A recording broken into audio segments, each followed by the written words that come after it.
2 and to the 1. Back at it again, September 29th. The State of Football, Part 42, your new home for real football talk in the morning. I'm Racine, a place to be. Rick Serritella, telling it like it is, here at the great island of the Jersey Shore. Of course, my co-host, John Murphy of the Toronto Argonauts down in New Orleans. And Russell Lande here each and every Tuesday of the Calgary Stampeders in Chicago, Illinois. Hey, fellas, Monday Night Football. We saw another record performance by Patrick Mahomes. To me, obviously, the Chiefs, as John Harbaugh alluded to after the game, are clearly better than the Ravens. But what's remarkable here, 10,000 passing yards in 34 games. You know, you think back to that greatest show on turf offense and how mesmerized we were by that offensive output and what Kurt Warner was doing at that time. And here comes Patrick Mahomes, who just says, oh, ain't nothing. And Russ, I'll actually start with you since you worked with Coach Vermeil and a lot of those Rams staff. Patrick Mahomes, to me, the headline, an MVP-esque performance, 3 touchdowns, no interceptions, I think 385 passing. On the other end of the spectrum, Lamar Jackson, not so good. Yeah, I mean, I think what you saw last night was an elite thrower in Patrick who could do pretty much anything they asked him to do. They did some unique things, moving him around, letting him throw deep, making him throw short balls, and he can do whatever he wants. He's that gifted throwing the ball. And I think the Chiefs understood that as long as they could control the running game of the Ravens and force Jackson to drop back and make quick-hitting throws as opposed to being able to sit back and really go through his progressions and get comfortable, they had a good chance of getting out ahead. And the Ravens offense, while it's dynamic and can score a lot of points, it's a horrible offense to try to climb out of a hole because it's a run-based attack. It eats up the clock. So once the Chiefs got up big, it was almost impossible for the Ravens to really climb back in because every time they get close, all the Chiefs had to do is drain a little more clock and the game was nearing the end. I think, you know, it was weird because the Chiefs just have so many playmakers similar to that Rams team that the Ravens, they got out of their element. They got out of their game plan. John, what was surprising to me, J.K. Dobbins, 1 carry. Gus Edwards carried the workload. I mean, what's going on? Are these guys just banged up? What going with the hot hand? I know the Gus bus was rolling last week. I mean, a little bit weird when Ingram and Dobbins total, I think, was 8 carries combined. Yeah, I think, I mean, the thing that you saw was they just couldn't do anything, with their main guys, and you hear an hour or less before the start of the game that one of the Chiefs offensive linemen isn't going to be able to start. You're on the road, there. But again, on the road, no fans, there's no noise, and if you would have said, that the Chiefs could handle the Ravens defense both vertically attacking their secondary, but more importantly, being able to control the line of scrimmage on both sides. If that's what the Ravens worked on the most in terms of get a little more physical, make sure you have guys who can tackle on that side of the ball, and then want to be able to finish games. Well, as Russ said, you can't finish games if you're down by 2 or 3 scores. You're trying to catch back up. And what you saw is if you're just attacking teams, with the tight end and 1 receiver, for all it's worth, it starts not looking as good. And the one thing for sure is, boy, it doesn't matter if he was underpaid, overpaid, or anything in between. Chris Jones was just, you couldn't do anything with him. And like I said, when you turn around and you lose a starting guard an hour before the game, and you're just able to do interchangeable parts, a lot of offenses can do interchangeable parts with running back, receiver, tight end. When you can do interchangeable parts and just throw another lineman in the game and roll with it, and you didn't even know that wasn't their line, in terms of how they played. If the Ravens had a pressure, it was very minimal. And Mahomes took that one shot, where he took a nice pick, to throw the long touchdown to Hardeman. But, I mean, other than that, I mean, he's got a clean uniform, and he's got 400 yards passing and 4 touchdowns. That's not a recipe for, you drafted Dobbins, you have Ingram, and you've developed Edwards, and Lamar Jackson got 15 for 83, and the rest of them have about 60 yards. So really nobody got started, last night if you're the Ravens. So I think you have to look at that and take a really hard look if you're the Ravens. And you may be able to say we're the best next team, but you're not on that level. And right now there seems to even be a level in between the Chiefs and then who comes next. So there may be a bubble there between 1 and 2, where there's a greater gap between 1 and 2 than there is 2 and 3 and 4. If you're the Ravens, you got a lot of work to do before the next time you see the Chiefs. Well, it's the Chiefs' revenge championship tour, because guess who's next? The Patriots. And the point that I saw floating around, with the quiet stadiums, you could hear pretty much every check down Mahomes made last night. So the Patriots are going to be you tape. What I'm saying. Russ, quick here. 78,176. That is the number of passing yards Drew Brees currently holds. Mahomes, 10,000 in the can. Any shot, 80,000 yards is basically 4,000 yards passing, but it would probably be like that. In nowadays it's possible. I think if you had taken Marino and put him now, I think the records would be out of reach, because I think he'd be at 100,000 if he had played in this era. But yeah, it's definitely possible. Think about it. Teams are throwing 35 and 40 times a game now like it's normal. I think you're going to see that continue to progress to where 45 and 50 passes a game is the average. So it doesn't surprise me when you consider that Mahomes is not only young, unbelievably smart, unbelievably hardworking, one of the most creative coaches in the game. I think they have everything lined up to continue to build an offense that's not just good, but it's going to get better every season. So I think those numbers are going to get better for Mahomes. No one's going to catch up to them offensively. Well, Patriots at Chiefs this week. We'll talk about that. Johnny and myself now 34, 13, and 1 on the season. Our season pick'em standings. We are neck and neck through 3 weeks. Of course, that one tie coming courtesy of Doug Peterson and the Philadelphia Eagles. We play to tie the game. I do want to dig into the college football today. We've got Russell Lande, John Murphy, and myself.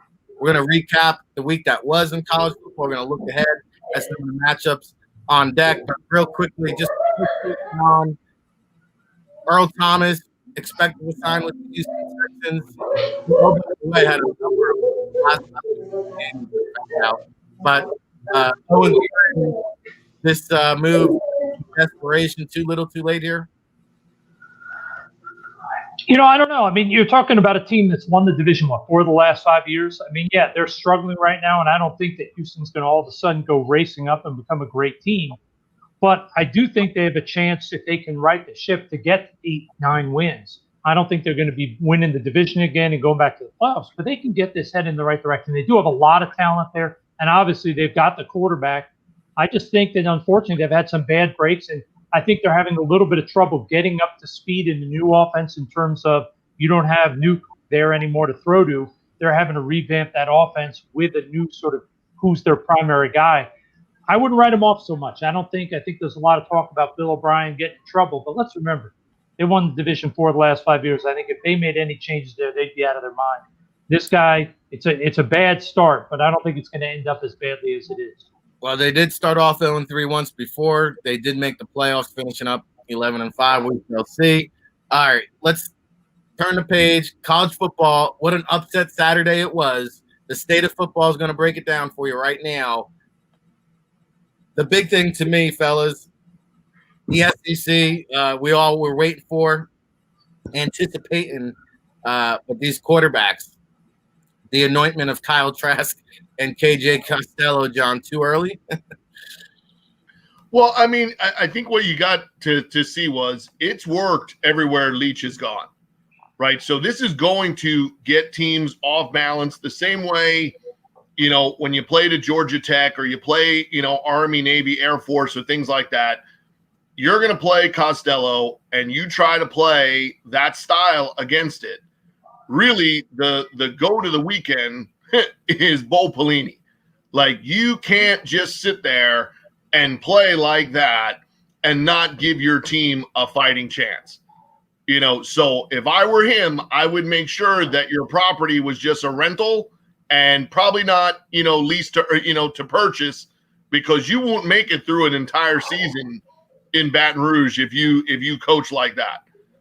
You hung your defense out to dry, because if I were to tell you that KJ Costello was going to throw for 623 yards against any other team, you would have thought, what's the final score? So for you to be within a one-score element at various times of the second half of that game with that guy throwing for 623 yards, and you don't have your starting DBs, then you lose your best defensive back prior to the game, and he's not playing.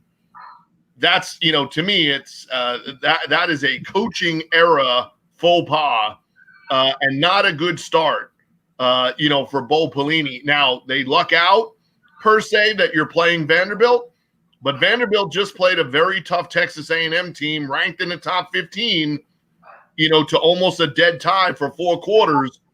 Don't go into Vanderbilt, expecting, too much there with a young quarterback in terms of games played.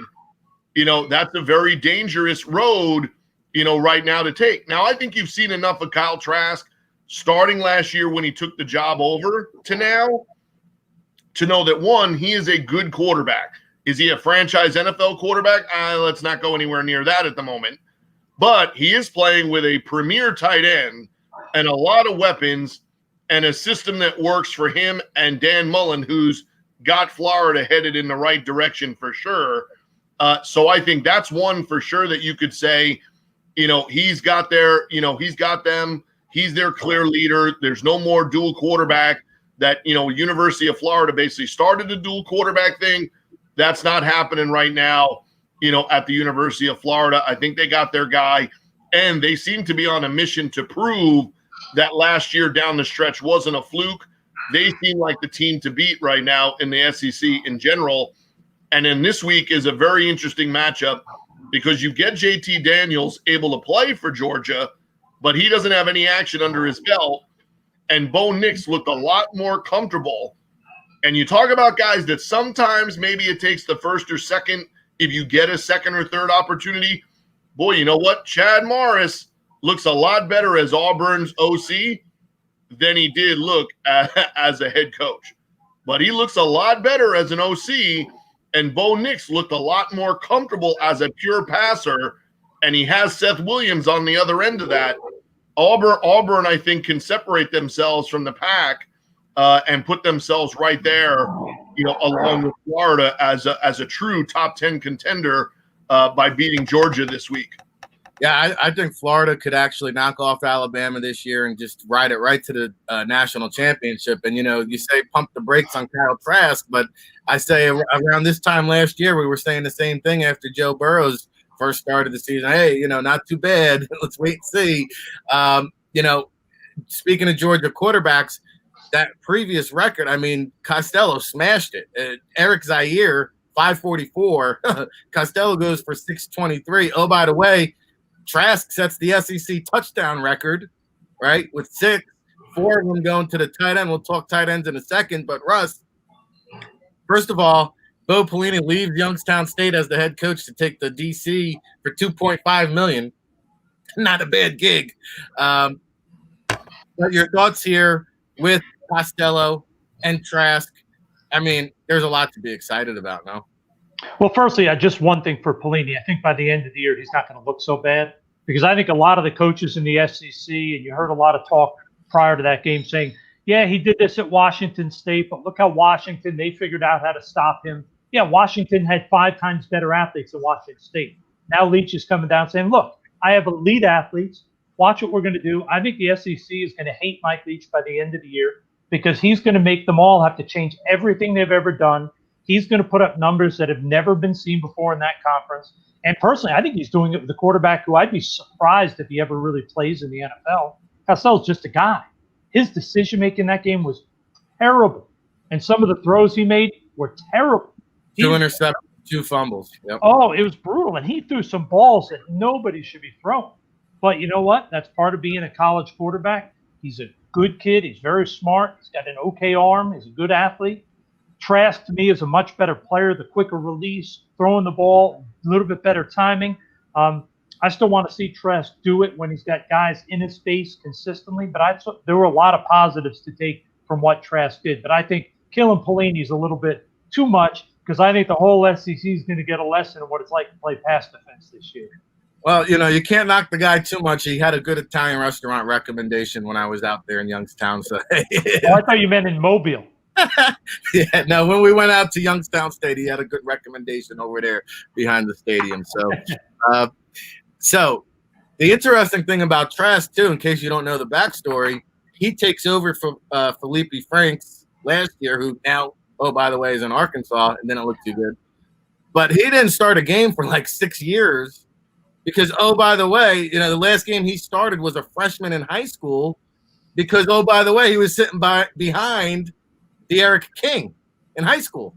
So he was behind De'Aaron King for 3 years, 3 years on the bench in Florida, comes off, and hey, he's really stating a case for himself. And when you got tight ends like Kyle Pitts to throw to, it makes it easy, John. I know you had some mentions on the Twitterverse and some comments about we could potentially see 3 tight ends in the first round. Now, I'm willing to put baby Gronk in there, Freiermuth. I'm willing to put Kyle Pitts in there with that size and athleticism. Brevin Jordan, I love the game, but I mean, last time we checked 6'2" and 6'8". I just don't know if I can splurge in the first round on a guy like that. Yeah, I mean, his would come down to how explosive do you look? If he stayed the whole time and got to go to a bowl game, that's an all-star game. That's a different story.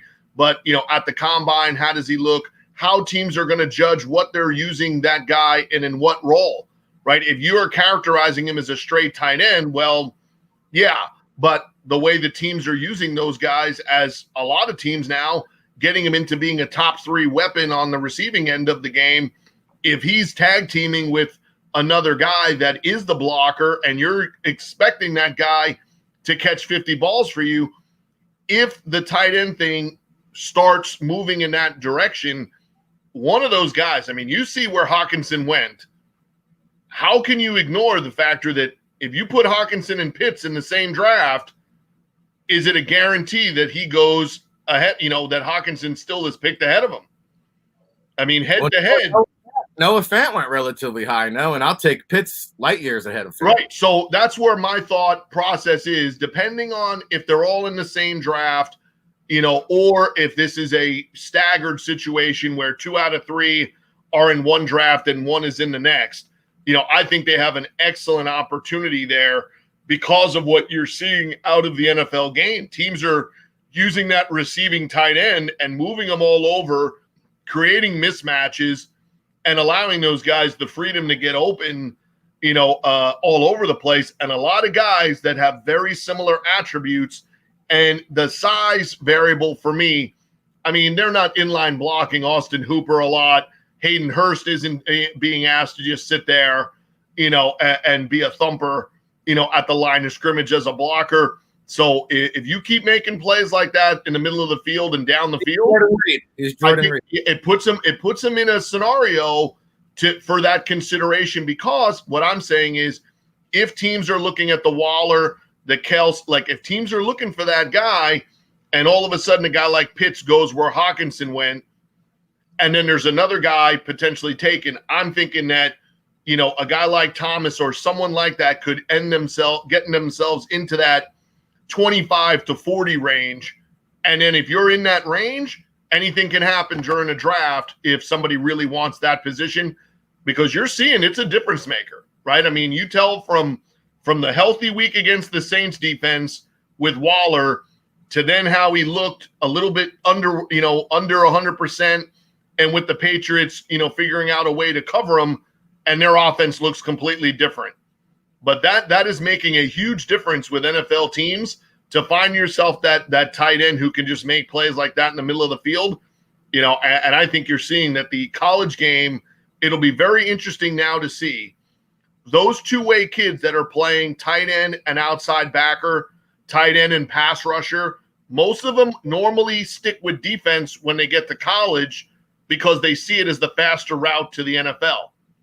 Does this change where some of these hybrid position players at the high school level, when they're making their college choice, could you start seeing a lot more guys go away from the defensive spot, go to tight end, and no, they could be 3 and out to the NFL as a high-level athlete playing tight end, because a lot of tight ends are multiple sport guys and have their option going to college, and all of a sudden you would start seeing a lot of those guys defer to the offensive colleges rather than the defensive ones, because like I said, you see a lot of those two-way guys go to the defensive side of the ball because it's an easier path to the NFL.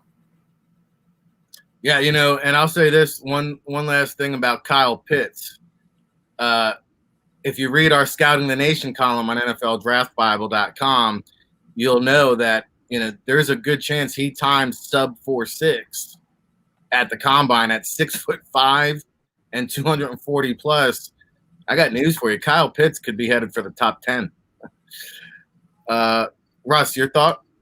Oh, there's no question. I mean, even if he's in the 4.7s, you've got to look at this guy and say, okay, how many tight ends in the NFL are in the 4.7s? Legitimately, maybe 1 or 2 are faster than that. I mean, he looks like a guy who can be a difference maker at tight end in the NFL. There aren't many guys who are that athletic with natural hands like him. It's going to be hard to find guys who can use it like that as a weapon. So I think as long as he tests out well and the medical comes back fine, yeah, he's got a chance. I mean, comparing him to Hawkinson, I don't know how you compare him.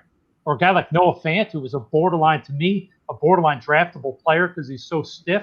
I mean, this kid's athletic. He's fluid. He's got natural hands. He's a special talent. He's not even in the comparison with those kids. This kid's a level above them in my eyes. Well, I thought Hawkinson did bring some blocking ability, too, to just kind of balance things out a little bit. But he does, no question. I think that's why, he got valued a little bit there. But, it's going to be a great class for tight ends. It's going to be a great class for pass catchers. We saw guys catching balls all over the field. I know there's a couple of really good ones down there in Alabama. Who are some guys that caught your attention this past weekend, Russ? Well, it's funny. Everybody's watching the Mississippi State game, and everybody's talking about Costello and all that. But what about Colin Hill? What about the little running back that every time I'd seen him prior to this year, I thought he was more of a power back because pretty much that's all they did at Mississippi State. And this week you see him, he's running the ball, but he's also catching 160 yards of passes. And he looks like a guy that's going to be a versatile guy at the NFL level. Now, I'm not saying he's as good as the Edwards-Helaire kid, but I think when you look at this kid, it's easy to say he can be a starting tailback in the NFL because he can get 8 or 10 carries, 8 or 10 catches, and make a big impact with the ball in his hand. He was a guy that jumped out to me in that game and said, hey, I am a legitimate NFL player. I'm a weapon that you can use in a lot of roles. I would love to see him, and I don't think you'll see it this season, but maybe in All-Star games, see him field some punts. When I saw his side-to-side agility in that game, his ability to make guys miss out in space, his balance, I thought, man, he could be a dangerous punt returner. I'd love to see if he can do it. I don't know if he ever has in college. That's one of the guys I'm very intrigued by. Really impressed me this weekend. Yeah, I think, Colin Hill at this point, if the season ended today, I think he's a day 2 consideration, no doubt about it. It was good to see that versatility. Speaking of leaner, meaner backs, how about Spencer Brown, UAB, Thursday night, and the receiver there, too, Austin Watkins, had himself a day. I think he caught everybody's attention. But Spencer Brown is a guy, he lost about 20 pounds, 15, 20 pounds, got a little bit leaner. Hopefully it adds not only with the speed, but the durability. And he's, not too many guys in college football with 300 yards rushing. He's one of them. And I think, if he continues to stay healthy, have a productive season, get a postseason invite, Spencer Brown's a guy that can kind of, escalate into that day 3 status type of deal. Let's go over to John Murphy here on the State of Football, breaking it down, college football, the weekend that was. Who were some prospects that stood out to you, John? Well, watching Georgia, you got to love what their safety was able to do. He's a turnover machine. Now, he's a little undersized. He's also not going to run, he's no threat to run a 4.4, or maybe he still thinks he can, but it doesn't look like he'd be a threat to really run, a blazing time. But he has all the other attributes you're looking for. And I think a versatile defender like that He's a proven tackler, can play in the middle of the field. Think you could also get him in the slot if necessary. He's the perfect type fit for what NFL teams are doing nowadays. I think Rashad Weaver was another one, watching him play. A guy that comes off a terrible knee injury, a year ago, happened right before the season was set to begin, comes back. He now has 3.5 sacks, in back-to-back games. So number one, he's showing that he's healthy. Number two, the time off. He's had a little bit of time to maybe watch some pass rush tape. It seems like he's starting to figure out that there's a few other things he can do, than just try to manhandle guys at the line of scrimmage. Guys like that, we've seen it. If you're a pass rusher and you put up some numbers, if you then can continue that streak, throughout the rest of your senior year and take it into the offseason, there's every opportunity from guys to go from undrafted to late round to mid-round, and mid-round to go north. I think he's kind of in that mid-round type consideration. But anytime you can show the ability to rush the passer, and he's got that unique combination size where he's not going to be a guy that can go into a 3-4 as an outside backer, but he is a guy you could probably line up at a multiple spots, play either end, and possibly even move inside in certain defenses. He's a guy that I think makes a little name for himself by sitting out a year. He comes back. And the other kid that I really like that's also coming off an injury that happened early last year is James Wiggins, the safety at Cincinnati. I think that kid can really jump into being a top 100 player because of the versatility, right? That's what you want. You don't want a safety that's a pure strong safety, that's going to be converted to linebacker. Teams want guys that can play in the middle of the field, can cover if necessary. And the other thing he's going to do is he'll light up the combine. He's a kid from Florida, originally recruited to the University of Miami. And I think you see a guy that has every opportunity to become that next Cincinnati or next non-real Power 5 conference guy that, as DBs, they go to the combine. If you can run a 4.4, vert close to 40 and broad jump close to 11 and put 20-plus reps up, and you put that kind of film together as a guy that can cover if necessary, tackle in the box, blitz, and have a good head on your shoulders. If you time and put those kind of elements all together, those are guys that have a real chance to rise, as the season progresses. He's the type of kid, I think, if he goes to a major all-star game and then hits the combine and is able to put up those numbers, he'll be surprisingly not a 5th, 6th round guy, maybe more of a 3rd, 4th rounder by the time we're done. The state of football here, weekdays, 9 a.m. Eastern, each and every day. Rick Serritella, John Murphy, Russ Lande, breaking it down for the people now. And we're going to kind of look ahead at the weekend that we're going into. And, again, it was such an upset Saturday type of weekend that it makes this upcoming weekend so intriguing. I mean, I could take the point spreads out of it, just trying to pick a winner in some of these games. It's going to be tough. Like John said, that quarterback at LSU, I've got really no confidence in after one game. So they're just very beatable. I don't care who you play. As long as that kid, Miles Brennan, is there, they're beatable. However, we got one quarterback who will be in action that nobody will get a chance to see. And that's because shout out to Jim Nagy over there for bringing this to my attention this morning. Not one television, network, broadcast, cable operator has picked up the North Dakota State game this weekend. The only game that Trey Lance is going to play in. Unfortunately, it won't be televised, so now everybody's going to be hitting up North Dakota State. Hey, coach, can I get that film? Can you send us that film? But, let's talk about the decision here, Russ, because FCS is going to play in the spring. It's clearly obvious to me, despite what he says, he's declaring for the draft, so he won't be playing in the spring. And I don't know why he's being coy about it, because let's be honest, if he was playing in the spring, North Dakota State doesn't go out of their way to do a showcase game. Now, the offensive tackle, I think, has already come out and said he's not playing in the spring. So, Trey Lance, let's man up. Let's stop playing games. But, Russ, let's go back to the actual decision. Is this even valuable to go out there and, poop on a low-tier level of competition? Like, we already know he can do that. Is it worth his time? Is it worth the injury? Is he really going to enhance his draft stock? I don't know if he's going to enhance his draft stock. I think every team wants to see a guy play in the calendar year that they possibly are going to draft him.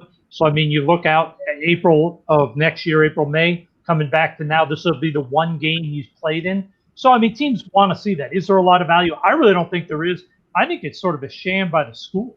You're going to play one game? Come on now. Is that fair to all the people, all the time and energy and work and money you're spending as a university to play one game? How much money are they losing to play this game? That's what I'd love to know. I mean, all the expenses they're incurring for one game, I don't see the reason behind it. At the same time, that doesn't mean I don't want to see Lance or the offensive tackle play. I'm intrigued to see how they look, especially the offensive tackle, just to see how he's moving. Offensive linemen always get out of shape. Has he kept himself in shape? How is he going to look in this one game? That intrigues me. But, yeah, I don't get the point in playing one game. If you're confident you can play this one game safely, why couldn't you find a way to either play the season? You know what I mean? It just doesn't make sense to me. I think it really also sort of is an embarrassment to college athletics, sort of saying, yeah, the student-athlete thing, that doesn't mean anything at all. Clearly, we're just doing this for this one kid to play professional football. John? Yeah, I mean, it's a tough thing to say, you know, why are you doing this? If you were doing it, why as North Dakota State, you know, you're as interested in this for your program as you are for Trey Lance and his pro aspirations, right? North Dakota State is still planning on playing in the spring with the rest of whoever's going to play, probably minus these two guys. Why would you not have made it an effort to make sure that somebody was covering, you know, this game, somebody was having it on there? And if not, why not go outside the box and stream it yourself, knowing that you would get a ton of, you know, take on that and probably a lot of, you know, opportunity to make some extra revenue. So I think if I'm Trey Lance, that would be my immediate question is, if this isn't for prime time, you know, why are we doing it? Because it's not like we went out there and tried to find the best opponent. We found the best opponent that was willing to play and probably gives them at least a little run for their money, because you've played a lot of football so far versus a team that hasn't played at all. You know, so, you know, coming into it, you got a team that's played games and a team that hasn't. So you didn't go for the best opponent. You don't have the media coverage. You probably don't have scouts really available to attend if things are going there the way they are in most other places. In totality, you know, I'm kind of at a loss for what benefit this goes to give you, but it also might be something that they thought they had better control over or better idea of how it would turn out, and then maybe this is what they got.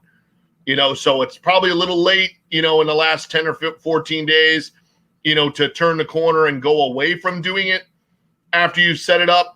But I can't understand how this is what you had. You've been talking about it, you know, and you put it on the schedule, how you don't have any coverage of it, knowing that you don't have the NFL scouts likely able to attend.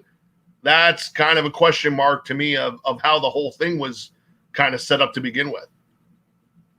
Yeah, pretty weird. They better have a good COVID contingency plan, right? You watch this game get canceled, and then where do we go from there? All right, looking ahead, Russ, what else are you keeping an eye on? Where is your attention going to be focused on for this upcoming college football weekend of action? Well, firstly, it's weird, I got to say, because when you start to look at what games you're going to watch and you realize half the country isn't playing, when the Big Ten and Pac-12 still aren't out there. So it's like, okay, let me piecemeal it. But I know, and I know John can speak to this, and obviously Rick, is one of the things you always look for when you're looking at smaller school players is you want to see that one or two games a year where they play legitimate opponents. Like when Eric Fisher came out, everybody went and looked at the Michigan State and Iowa games because the rest of the time he was playing MAC teams. Well, to me, I looked this weekend, who's Florida State playing? But they're playing Jacksonville State. So for Jacksonville State's players, this is a chance to really make a name. And you have two guys. You have the tight end, Trey Berry, a chance to prove himself. He's coming off injury, only played 5 games last year. This is a chance for him to really show athletically that he's at the level of Florida State guys, that he's an NFL guy. And how about their quarterback, Zedrick Cooper? This guy's an all-conference guy 2 years in a row. Now he gets to go against Florida State. This, to me, is the most intriguing game of the weekend because it really gives two lower-level prospects a chance to challenge the top level guys. I can watch SEC versus SEC any weekend, but a chance to see lower level school playing against a big time program in Florida State, even though they're having their ups and downs now, it's a great chance to watch these two guys athletically challenge at the top level. I'm very excited to watch this game.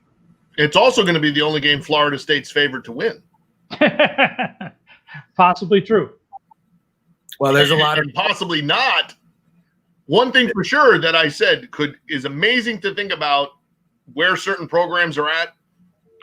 It is 100% true that the best quarterback is playing for Jacksonville State. Yeah, it's a good point. Yeah, that's it's a little scary. That's an unbelievable scenario to think about. That's where that program is currently at, because you've seen some programs have some up and downs, and UCLA is suffering.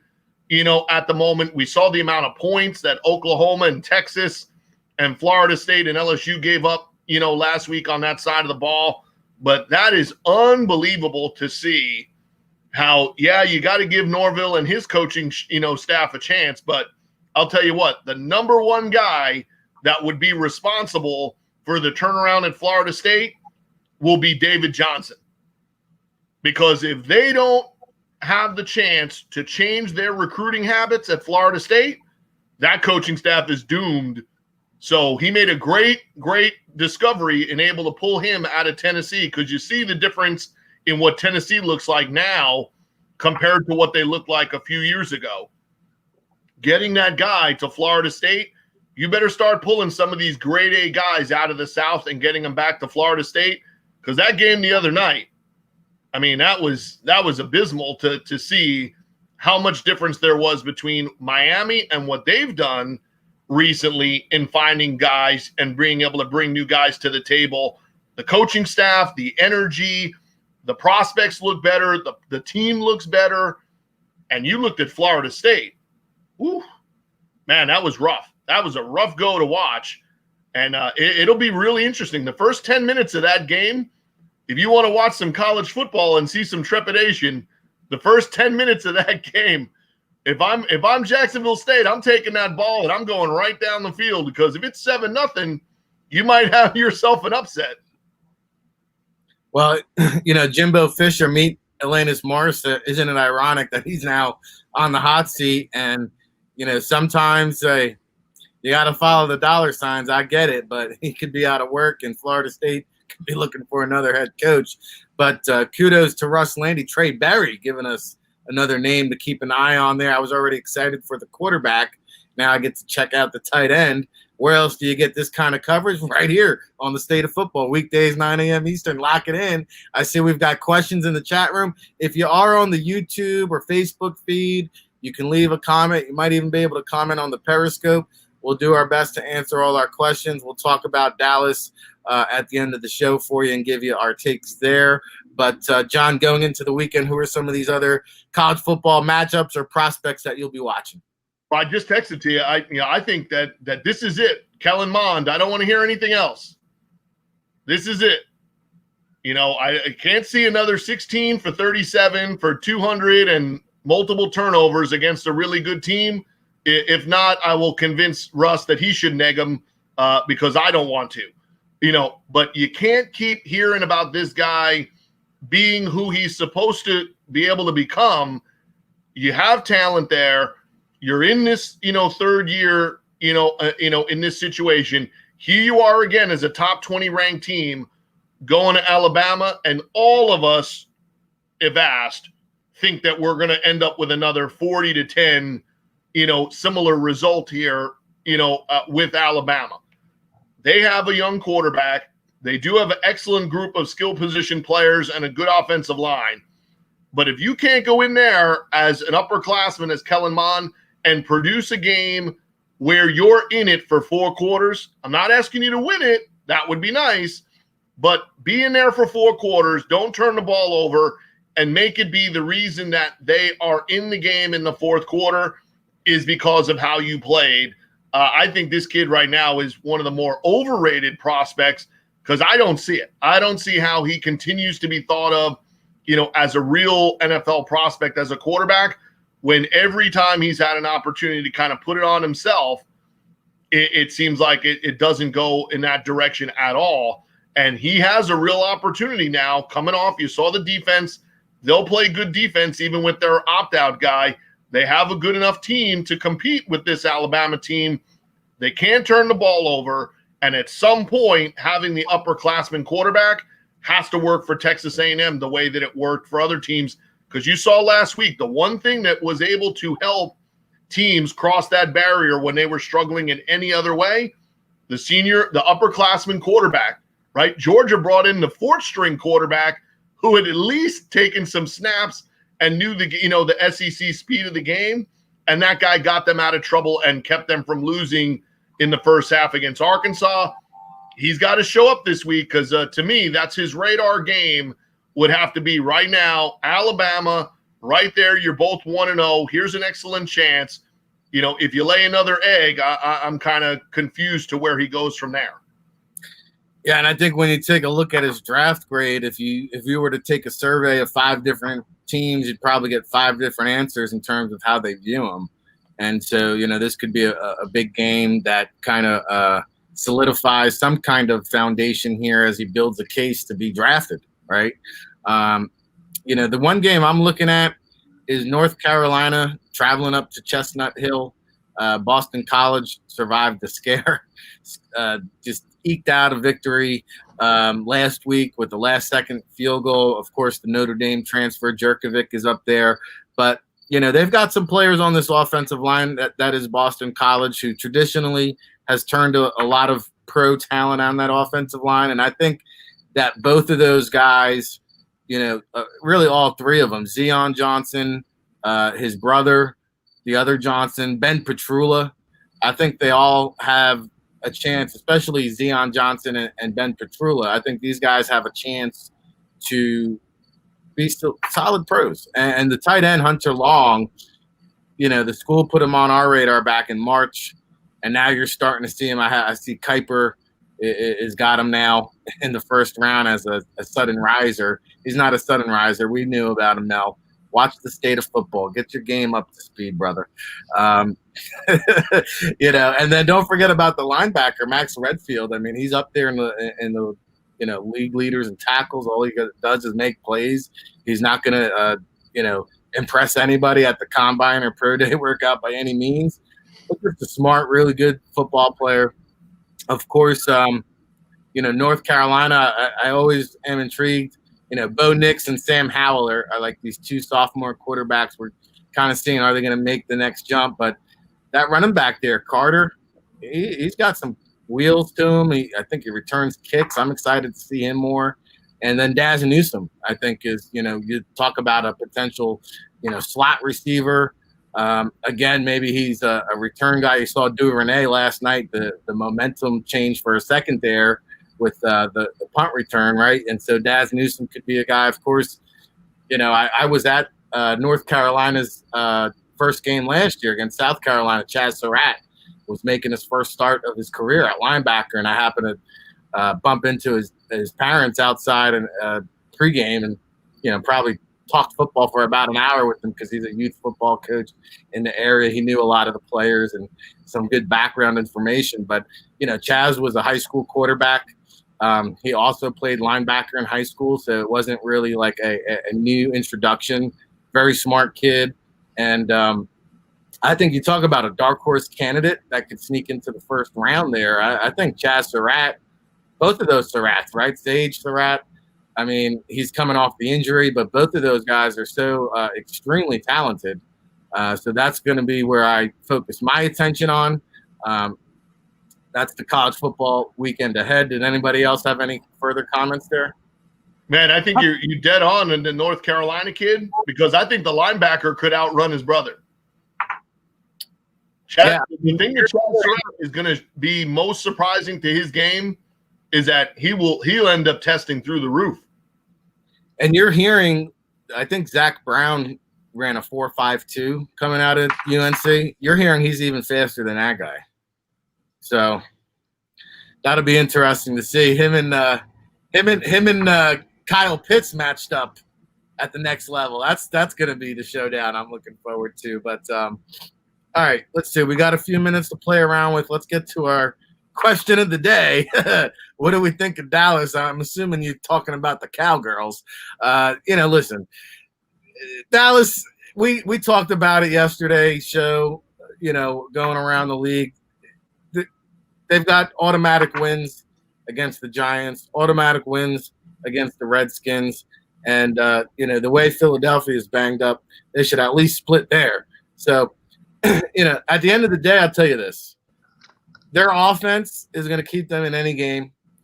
They can shoot it out with the best of them. Any given day, they can put up 30, 40 points.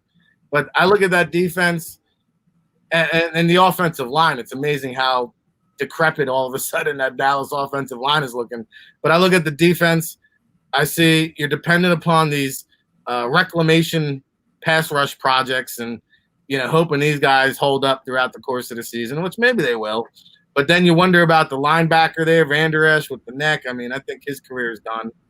And then you get into the secondary, and it's like, we got the Swiss cheese special over here. So, I don't know if any of you guys agree or disagree, but I'm saying, hey, they can shoot it out with the best of them. But if you're talking about a playoff football team, that defense just ain't going to cut it.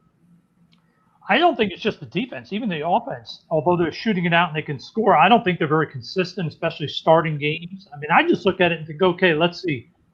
Aaron Rodgers had this guy as his head coach for over a decade. He was in the playoffs about half the time. Now the new guys in there, what are they, 16-3 with Aaron Rodgers? I mean, I don't know. It just I don't know if this is. I think it's more on the coaching side than I do on the scouting side down in Dallas. I think there's some talent there, young talent all over the team. I want to see some creativity. I want to see some things done on offense and defense to raise the level of play, given it is only a few weeks in. But I'm starting to get nervous. A lot of the stuff looks like it's not overly challenging for the opponent to figure out and know what's going on. So I'm hopeful. I think they have a lot of good people there in terms of identifying talent. Now I want to see if the coaching, they were out for a year. Let's see how it progresses over the next 4 to 5 weeks. But I'm a little bit concerned, no question. The playmakers are there. Yeah, there's talent on that team on both sides of the ball. John, should they have been the team that went out and signed Earl Thomas? I don't think it's Earl Thomas that's, I don't think that's where your issue is. If you're top 2 or 3 DBs, if you're looking for, having to look for pass rush, at the places that they're looking for it, waiting for Randy Gregory to get unsuspended. I mean, you got to admit they look like a genius on the Aldon Smith, scenario so far. So we know 2 things. 1, he didn't get completely out of shape. And 2, the Dallas Cowboys have hired a really good babysitting service because they've kept him on track so far, for the first month of the season. And he looks like a real dude. But you cannot be playing last week with one other injury in the game. They had Brandon Knight playing left tackle. They had a replacement guard. They had the rookie from Wisconsin at center, Looney as the other guard, and the backup to the backup who wasn't playing already a tackle in there. You're not going to win NFL games on any consistent basis having your 8th, 9th, and 10th O linemen in there. That was just unbelievable. So Terrence Steele is one thing, but you had pure undrafted free agents in Brandon Knight and Alex Light and those guys competing to play.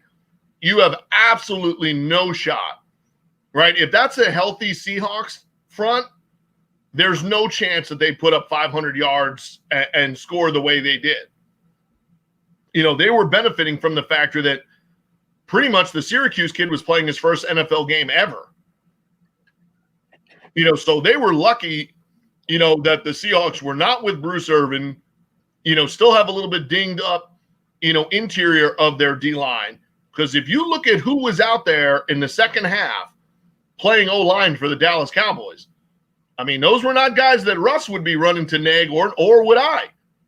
Those guys are not NFL players.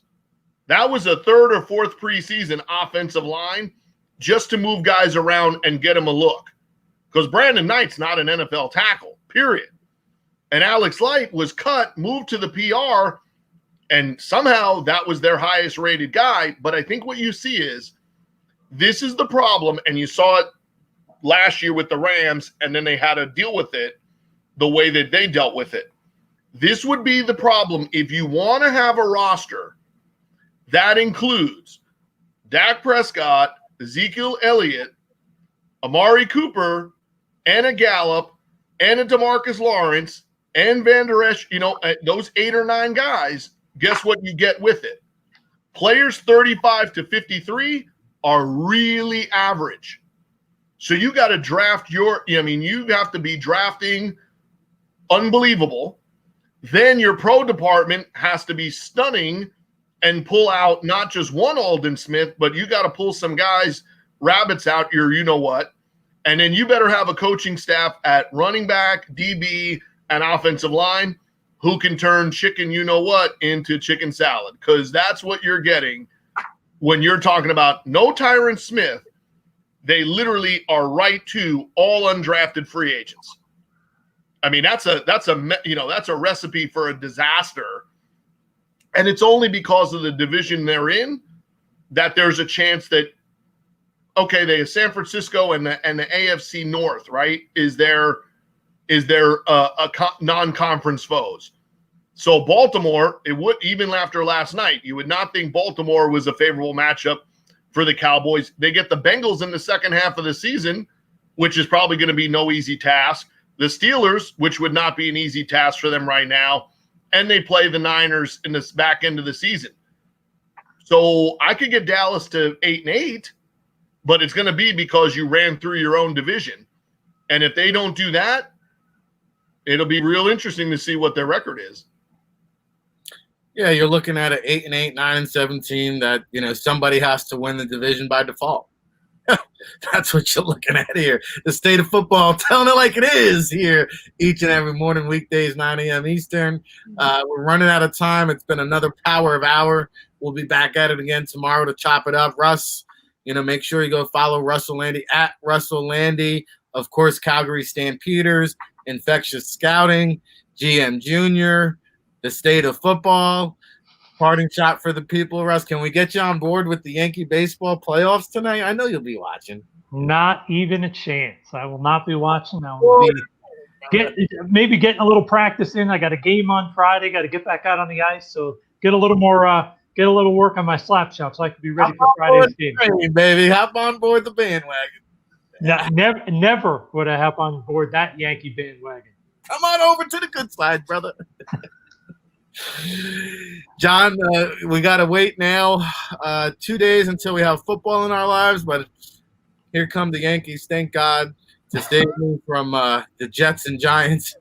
It's been brutal watching football here in the state of New Jersey. At least we have one real team. Well, that'll be interesting is that the Jets and the Giants combined for 16. The Yankees might score more runs in this playoff series than the Jets and Giants scored over the weekend, in their respective games. And the other thing, as Russ mentioned, hitting the ice, I am glad to realize that after the Lightning won last night, that does mean by all tiebreakers that have nothing to do with anything, the Islanders finished in third because they lost to the eventual Stanley Cup winner. So I'm just claiming third place out of the bubble, which is a unbelievable scenario that each of those teams got to the finish line. If we could see NFL and college football mimic, and baseball for a lesser extent because the Yankees are already going to win, but if we could see college football and the NFL pattern what's happened, where you get one team that was supposed to be there, like the Lightning and the Lakers, and another team that gets to the finish line like the Dallas Stars and the Miami Heat, boy, we would be in for a hell of a 3 months of football if you could get a have and a have not and a couple of other people that are in there to the finish line that were unexpected. Because I know it for a fact because I was watching these bad games back in February and March. The Islanders were like 0-7-1 prior to the shutdown and then got to the semifinals in hockey.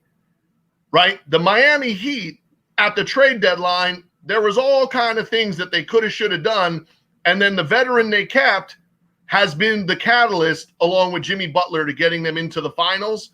If you could see that same type of scenario play out with a non-conference 5 team just going undefeated, Central Florida maybe, not that they haven't done that before, but if you could see a non-conference team, or you could see somebody like Tennessee, right, like somebody out of the ordinary do something, really impressive in one of these conferences, I think it would be good for college football, and I think it would also be good, for the NFL if someone out of the blue, maybe your Raiders, maybe Ralph's Bills, really did give the Chiefs or one of the other teams a kind of a run for their money. So I think it's going to be real interesting to see who will be that team in college and pro football that mimics what we just saw and what we've seen in both the NHL and the NBA. Well, leave it to some Yankees. Come on, Miami Marlins. You were dead last year. Mattingly, Jeter, Marlins, Yankees. We'll take it. I'll tell you one thing, fellas. We'll end it on this. It's a great time to be a sports fan. We got NBA championship, NHL championship, MLB playoffs, and college football and NFL in action. I mean, say what you want about 2020. COVID has given us one thing. Can't stop, won't stop football action. We'll catch you tomorrow, everybody.